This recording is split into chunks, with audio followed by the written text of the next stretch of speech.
All right, Field, let's jump into the full stream ahead conversation. I got a bunch of quarterbacks here. How many we got? 5 quarterbacks. Yep. I want to rank these guys from best stream to worst stream. Let's do it. Start with Tua. Yep. How are you approaching Tua? We had a little bit of a conversation with the hedger. Yeah. The yesterday. landscaper, Mike Clay. That's right. I know. That's right. Yeah, that's actually what he's doing this morning. Is he is? We had. Well, at least my house got about 3 inches of snow last night. Had about that. Yeah. Mike is currently snow blowing everybody's driveway in his neighborhood because he is the landscaper. That's how it works. That's what you do during the off season. You got to find other work. I have Tua as quarterback 7 right now. Okay. As I mentioned on the show yesterday, much to Mike's chagrin, he is the highest scoring quarterback in fantasy football over the past 4 weeks. Maybe I had one too many pops during Thanksgiving Day. I thought Tua actually played pretty well last Thursday night. I did not think it was just garbage time. That felt like a game that got a little bit more competitive than garbage time suggests. On top of that, I wanted to mention something as you see the other streaming options on this panel that we're going to discuss.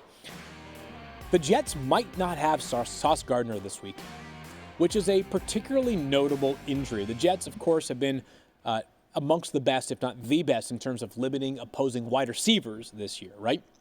Generally speaking, you don't have a great cornerback, wide receivers get more points, probably means quarterbacks are getting more points as well, right? So I've got Tua as quarterback 7 right now. He is not the highest ranked streamer of the quarterbacks that we will be discussing right now, but he is just one spot behind my top ranked streamer. Awesome. All right, we will mention that too as we go through this. We got 5 quarterbacks. We'll talk about each one individually, and we'll come back and make sure we rank them so that we're paying that off. When you look at this, I've got him as quarterback 8, and if you're watching our stream here on YouTube, you can see them on the monitor behind us. We got Tua, Will Levis, Sam Darnold, Caleb Williams, and Jameis Winston. I have him as quarterback 8, so I'm kind of in the same boat as you. I think he'd probably be number 2 on this list for the field. I still wish that there was more rushing upside, but that's just one of those things that you're never going to get. I guess I should stop wishing it. It's never going to happen, so just stop wishing that it's going to exist in the world. Right. So let's dive into the next one. Will Levis. This one is so much more tough for me because Will Levis feels like the ultimate yo-yo decision as a streamer.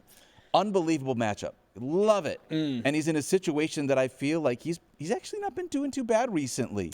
4 straight games with at least 15 fantasy points. He's been fine in the end zone, hasn't turned the ball over as much as he did earlier this year. And the Jags are bad at everything, but they are especially generous to opposing team quarterbacks. 8 games, they've allowed at least 18 and a half or more fantasy points. So because of that, I think he's crept into the streamer category. I've missed quarterback 14 this week. Where are you at on Will? It's just the two of us talking right now, It is just the two of us. I feel like I'm in church confessional right now because I have something I need to get off my chest. And I kind of want everybody to be here with me, to support me as I make this decision. I have a league. It has 6-point passing touchdowns. It's a keeper league as well. So waivers, and it's also got a salary cap. I mention those things because sometimes there are players that are on waivers that maybe are unlikely to be on waivers, or you're like, why are you grabbing that guy? And it's like you might be doing so because you can keep them beyond this season. Sure. So we don't have the traditional, like, hey, this guy is coming off the waivers for 1 week because you're just going to drop him next week. We see less turnover in that regard, right? If I win this weekend, I get a first-round bye. Ooh. I have Jared Goff as my quarterback, 6-point passing touchdown league. Okay. I am going to play Jared Goff tonight.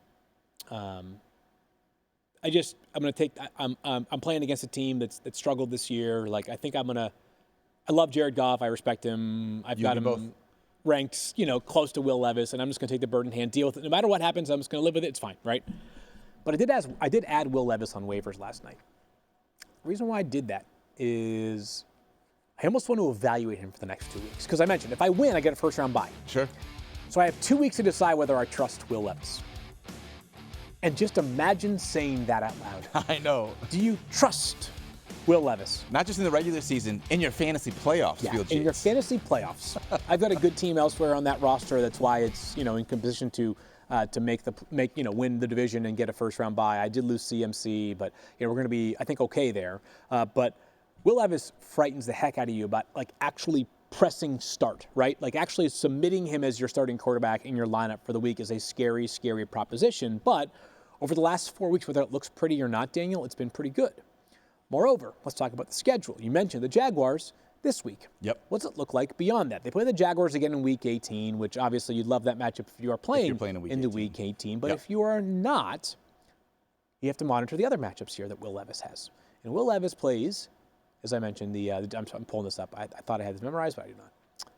Jaguars, Colts, Jaguars, Bengals. Oof, love that too. Colts, and I screwed this up. Jaguars, Bengals, Titans. All right, here we go. Professional podcaster. Ready? Reset. 3, 2, 1. Here is Will Levis's next 4 games. Jaguars, Bengals, Colts, Jaguars. Oh, so it's the Jaguars in Week 17. Yeah, it's the Texans in Week 18. Did you love that even more? 2 How Jaguar insane matchups? is that? That's awesome. So you're sitting there, you're saying to yourself, like, if he does it again this week, and again, if I have a first-round bye next week, if he does it for back-to-back weeks, Yeah. like, I might have a legit conversation because the Lions do have a tough schedule at the end of the season. So specific to this week, I've got him outside my top 12 for quarterbacks. I have him as quarterback, I believe 18 is my ranking right now for Will Levis. I got him as quarterback 14. I guess I'm trusting just a little bit I know, more. but trusting is such Trust a is a hard strong word, word with too. Will Levis. Yeah. You know, our producer Dave is a Titans fan. Like, I can't imagine he's sitting there like, I know for a fact that Will Levis is going to go off. Yeah. That doesn't feel good. Yeah, he is jacked. He is jacked. That's jacked. what Will Levis, that does count for something. I know Mike doesn't factor in analytics like I do that yoke matter, people look, right? yeah, Like I like yeah. throwback uniforms and quarterbacks that are jacked and being from the great state of Massachusetts, things like that. Also, we like garbage time. Another thing Mike doesn't like. All good. Yeah, So- Mike doesn't like that. All right, let's dive into another quarterback Sorry, here. that was a long-winded thing, but I wanted to let everybody know, like a peek behind what I might be dealing with over the next few weeks. This is part of what you're doing when you're looking at your playoff matchups. You shouldn't just be looking week to week at this point. Yeah. You got to look a few steps ahead. I do have Drake May in that league as well on a $1 contract, which looks like an absolute steal of a deal. Yeah. So May is there as well. Just in case. And he looks, I mean, that kid's a stud. Yeah. Yeah. Dude, we just need to add some pieces into that I Patriots know, but like offense, next year, like I could have a $1 keeper of a guy who's like, I don't know, whatever. Yeah. I'll conservatively say top 12 quarterback. I was going to say right? quarterback Like, 12. That's whatever. great. He might That's be great. quarterback 5, but quarterback 12 would be awesome too. All right, let's talk about Sam Darnold. Do it. Yep. Sam Darnold, at least 19 fantasy points in 4 of his last 5 games, 2 or more touchdowns in 5 of his last 6, no interceptions in his last 3 straight. He's really been taking care of the ball. And honestly, it kind of feels like the rushing game has been a little less efficient, right? With Aaron Jones, Cam Akers, they're going to be kind of split in time, it feels like. This is a Vikings team that I think is still fighting, not just for the number 1 seed in the NFC North, but like I think they still believe that the number 1 seed is in play for them. And so they're like, Sam Darnold is playing some really good football right now. Normally, I think he would be more in the streamer conversation. Yeah. But with 6 teams on a bye, he's risen quite a bit up our rankings. I have him actually inside the top 5 this week. Yeah, he's because of quarterback 6 for me, so not too far off from you. He has 18 or more fantasy points in 5 of his past 6 games. So Love a nice floor over the half dozen games. That is really, really good. The Falcons' 8th most fantasy points to opposing quarterbacks. That's good right there. And as we go through these names, the 2 players that I just, to go back to the word trust, just like as a football player, trust the most, Tua and Sam Darnold. I'm not sure how that would be a crazy thought to have muttered like 2 or 2.5 years ago, but these guys I believe have earned said trust. So Sam Darnold, quarterback 6 for me. He is my top ranked quarterback of these 5 streaming options we're going to discuss. Top streamer there. I have that same as well. Actually, the way that I've looked at it so far, it's been Sam Darnold and then Tua and then Will Levis. Those are our top 1, 2, and 3. I think you and I combined have it that way.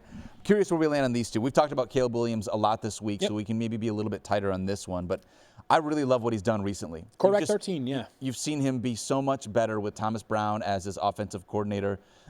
I don't know what else we need to say. I mean, he's been crushing it. It feels like the team has been a lot better. Back-to-back games over 26 fantasy points, at least 16, which is my cutoff as a starter at the quarterback spot. In each of the last 3 games, he's had really good rushing volume. I like this matchup more than I like his matchups after this. This is the week he's a streamer. Next 2 weeks after this, he will not be a streamer, probably going up against the Vikings and the Lions. Yeah, we'll see. But, back-to-back games with 26-plus fantasy points, including 1 against the Lions. So if he does it again this weekend, the conversation might change here for Caleb Williams, just playing good, confident football. We'll see how the Bears respond to a coaching change this upcoming week. I've got him as quarterback 13, but he is kind of hovering around that streaming territory for me. Yeah, it feels bad for this next guy, too, because Jameis Winston, I want to find a way to be able to make him higher in this list. I know, man. He's quarterback 17 for me. Over the past 5 games, Jameis Winston has thrown for at least 334 yards and at least 2 touchdowns in 3 of them.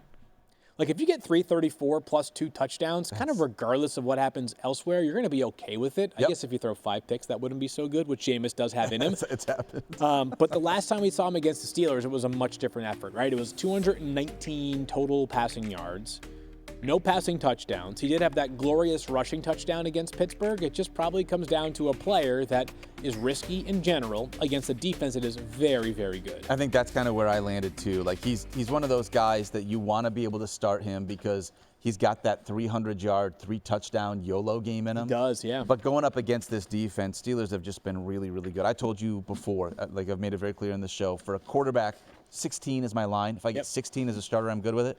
Steelers have only given up 2 games over 16 fantasy points to quarterbacks so far this year. Only 12 passing touchdowns, tied for the 4th fewest. And they're 4th in interceptions, which like normally I wouldn't think about how good is a defense and like, you know, taking up away the ball. Playing Jameis. But against Jameis, it's a little bit different. You got to think long and hard about They're it, only no doubt. one of 2 teams that have more interceptions than touchdowns allowed this year in the NFL, the Pittsburgh Steelers. So, wow, who's the other one? Any idea? Lions? The Detroit Lions, yeah. Of course, yeah. I was trying to slow play it, but I appreciate you giving me a little thing there. But yeah, Jameis unfortunately falls outside my top 18 in spite of the fact that you know that he can do some things. I just really don't like this matchup. Yeah. All right, so if we're ranking these guys, just to like make sure we have it all, it's going to be Sam Darnold. Yep. And then it's Tua Tagovailoa. For me, yep. And then it's Will Levis. I go Caleb Williams. Okay. And then I've got Caleb Williams. Okay, I've got Jameis Winston. And then I've got Jameis Winston. Will Levis. Okay. So our order is a little bit different, but we do agree at the very top. At the very top.